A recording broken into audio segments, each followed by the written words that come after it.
Okay, king, queen. The emperor and the empress. Capricorn, Aquarius.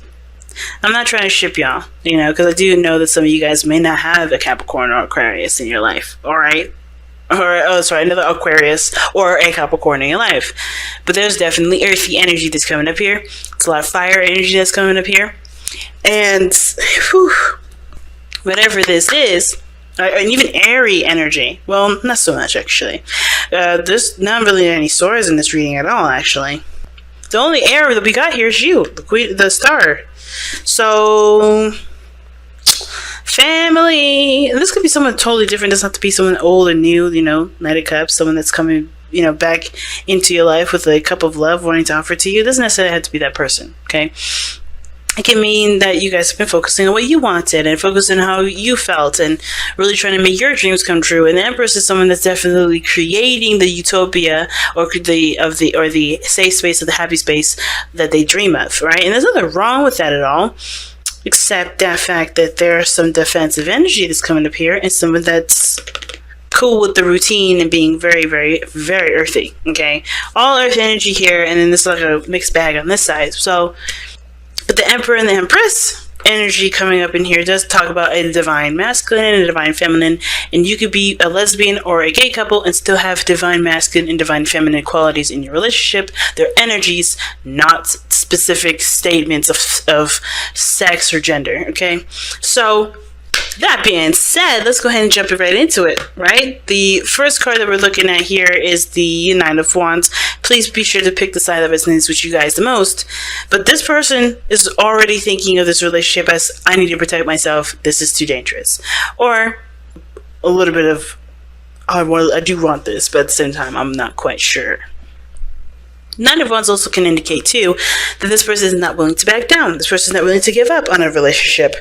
Even though they're exhausted, they feel like they've beaten down to the ground, and they've taken a good couple swings. This person is still hanging in there. But they've also put the guard up to kind of protect them from being beat down. But that also, protection is also a prevention, okay? Sometimes we can protect things and sometimes we prevent things. And a lot of the times, protection is prevention. And unfortunately, this person is not necessarily open to things as much as they seem, even though they're not willing to give up on something. There's a really weird grid. Not grid, but a little weird placement in that. In the very middle, like they're blocking themselves off as to what they want because they've been through so much already. So it's understandable this person is defensive because they've gone through some shit, but at the same time, they're not necessarily opening the door or allowing this amazing manifestation energy and potential reconciliation energy or new opportunity come into their life because they're protecting themselves. Now, the other person has the Queen of Pentacles as their mind plane, so they know that I think this person's very independent, focusing on work a lot. This person is also very focused on their on materials. For some reason, their whole emphasis is all about working. It could be what makes them happy or what they see great value in, but this person also doesn't really see anything outside of material, outside of the situation other than material. I know the Queen of Pentacles is all about value. She isn't always necessarily about material, but considering that this is about how they see the relationship, they understand that I think they see themselves as, if I have this, it will equal that, and I will have this. They understand that routine is important, and that working hard is important with this relationship. And I do think they see this person, or they see this relationship as something that's great in value to them. But I have this feeling that they also I think they kind of equate that value to being at a certain point, being at a certain point financially, or so on, right? So, that being said, this person is presenting themselves as the Two of Pentacles. Now, the Two of Pentacles, to me, is someone that's juggling two different things, keeping the balance of a situation, looking at the practical side of things instead of the emotional side when it comes to making a decision about whether or not they're willing to pursue something, put their hard work and effort into it. If it's enough if that value of whatever these options are, the options that they have are, whatever they're juggling, whichever these, Pentacles values are, right? Which one is worth going after? And well, again, with this person seeing that this relationship is something of great in value, I think they're having a hard time figuring out, or trying to having a hard time, pursuing any of these options here, because even though both have great value, they don't really know which one means more to them, because they're not looking at how they feel or what they want. It's like having an opportunity to go to college and being in an amazing relationship that can, that can span lifetimes. Both, I think this person wants both of those things, but which one means more to them in this moment to go ahead and go after those things? Because this person would typically be the long-term thinker, someone that kind of sees the future or lives in the future. They try to prepare and get everything set for whatever it is that they're trying to reach to, instead of working on what they have now and building something in the moment so that way they can have that future. This person, to me, with the Queen of Pentacles, is a future chaser, right? This person's a future denier at this moment. Future chaser, future denier. And the reason why they're pretty much the same was because this person, while they're chasing the future, is always going to be way farther than they always anticipate it to be, because they're always doing something. They're doing it from a front to back view instead of from back to front or whatever, right? They're always doing something for the later instead of doing something for the now. So they're always going to be setting themselves backwards as they're putting themselves forward. And this person is not necessarily inclined to embrace the future, because they're too busy worrying about what happened before and what they're not willing to tolerate now. It's really interesting. But neither one direction is wrong or incorrect, but I feel like it's not doing them the service that they want, because obviously this person has something that they want. Like I said before, Aquarius, you already know what you want already. They already know what they want. They already know what their star is, but they're denying that very thing because they are exhausted. They've been through so much shit. They don't want to go through that again. Now, this person, again, is a future tracer. They're looking at, how is this going to translate to my future? How is this going to improve in my value? And instead of looking at what they want, they're thinking of everything in a very practical sense. And I do believe that maybe it may have been because they missed an opportunity in the past, and they don't want to pass up on the opportunity because they weren't aware of its value. But they're not doing again what they should have done in the very beginning, which is no longer looking at the situation as, what do I need to do now, or looking at the situation from a very practical standpoint. They have to look at what they, because everything was taken care of here. Period. They had to retract and look within themselves. It's the same situation. You have to look at how this person has to look at how they feel before they can make a decision of whether or not this is something worth pursuing or not. Because you can have a penny or you can have a nickel, but they're both coins. It's all depending on whether or not you feel like this thing is worth the time or whatever, right? I know it's horrible to use money as, in that analogy, to kind of explain myself, but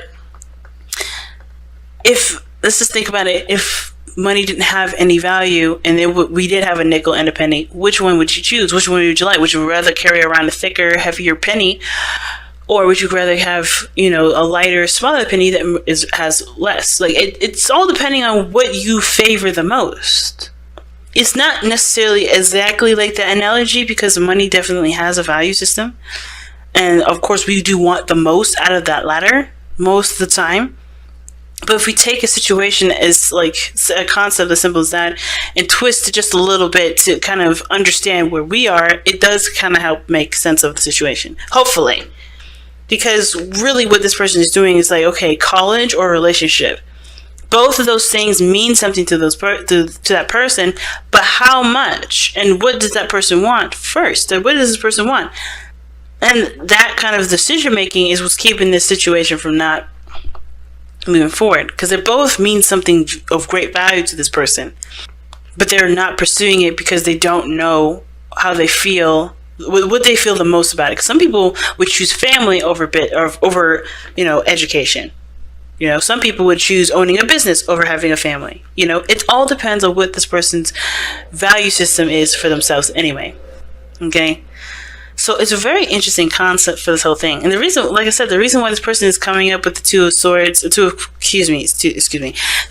of Pentacles and the Queen of Pentacles in their mind plane is to do with the Seven of Pentacles. They're not sure of what of the situation being either worthy of work, or they're not sure of what of either what to do, or if this is something they want to pursue. They put a lot of work and value and effort into it, but they still don't know if it's something they want to continue to grow, because they're not where they want to be. Now, what brought you two together is the Fool, which talks about a brand new beginning, situations coming. I think you guys came together when you guys were, trying to make something of yourselves, trying to make something new out of your situation, taking a leap of faith, really, with this relationship that you guys both started out in, because you guys both were control freaks. The Emperor. Some of you guys both were either both control freaks, both of you guys had your own ways of seeing things and doing things, and that's not a problem. But the ego did get in the way, because the Emperor is the challenge. Somebody's ego is definitely in the way. Their way or the highway. Someone's stubborn. The stubbornness from both of you guys is the reason why you guys are either not together or there's issues in the relationship. Stubbornness. And I don't think that there is much of a workaround regarding stubbornness other than the Empress, which is someone that is passionate and nurturing and patient. The underlying energy is being more receptive to love and more flexible versus the Emperor, who's rigid and stiff. And we need that fixed energy, but we also need that compassionate, loving, flexible energy that the Empress can provide. But everybody's here being all tough and this is my way or the highway. Nobody has any sort of loving, emotionally flexible energy here. Nobody's able to provide that sense of ease that the Emperor needs to be able to soften his opinions. Okay? Everybody's too busy being the alpha. Who's going to be I don't want to say omega, but the omega of the situation? There's nothing wrong with having two alphas, but one has to learn or has to be okay with giving birth or being the person that's being taken care of or loved on and being emotionally open and being vulnerable. Both sides may have to be vulnerable to a certain extent. This person's got a structure they don't want to break, but they're not happy with it. This person is tired of being where they are, but they also don't want to give up on the potential of great happiness. But then something's got to give. You can't have it your way and then go and then expect the situation to fly that other way too. It's like it's like the Two of Swords for both parties here. Both parties are holding up two swords. You can't have two contradicting energies standing in the way. It's like pushing a door against a pool door. You can't do it. Or vice versa, pulling a door against a push door. How's that going to work? It's just too much. It's like, or having two positives, think of a magnet, having two positives going against each other, or two negatives. It's going to repel. It's not going to do anything. Okay. And that kind of explains a lot with this Nine of Wands person, and even with the Queen of Pentacles person. If everybody's doing their own thing, being independent because they only trust themselves to handle it, and because they don't believe that being vulnerable gets them anywhere, that's part of the reason. The ego is the problem, because nobody can trust other people to do what they believe they can do themselves better than someone else. Or they have put their trust into someone in the past and that fell them through. But in order for you to receive more, in order for you to have more, you have to be in a place of vulnerability, which is being open, being emotionally open. Queen, like we saw earlier, right? The High Priestess and the Queen of Swords, those are two contradicting energies. The Queen of Swords is not quite open to things. She'll listen to you, but if she don't like it, she'll cut you off in a heartbeat. The High Priestess, in my opinion, she's open to all things. Just know if this works or if this not works. A message is a message is a message. She will receive what she will receive. The Queen of Swords, she's like, well, I'm sifting through. I'm filtering the situation. She's not quite as open. She will cut while the High Priestess will just do nothing. That is filtering what you receive, but you have to be vulnerable to receive what you want. It's really weird. It's understandable, because if you've been beaten down, or if you have had situations with stability, you're not going to necessarily be too apt to either open your door up to have someone else come in and shake all that stability up. And you're not going to be too amped about somebody coming in and wreaking havoc in your working situation that you've built for yourself. But if you want to reconnect, if you want a new opportunity in love, if you want to feel stable, if you're tired of feeling like everything that you do, it always puts you 10 steps back, because what you really want as a relationship, you have to allow yourself to be able to receive the new love that's coming in.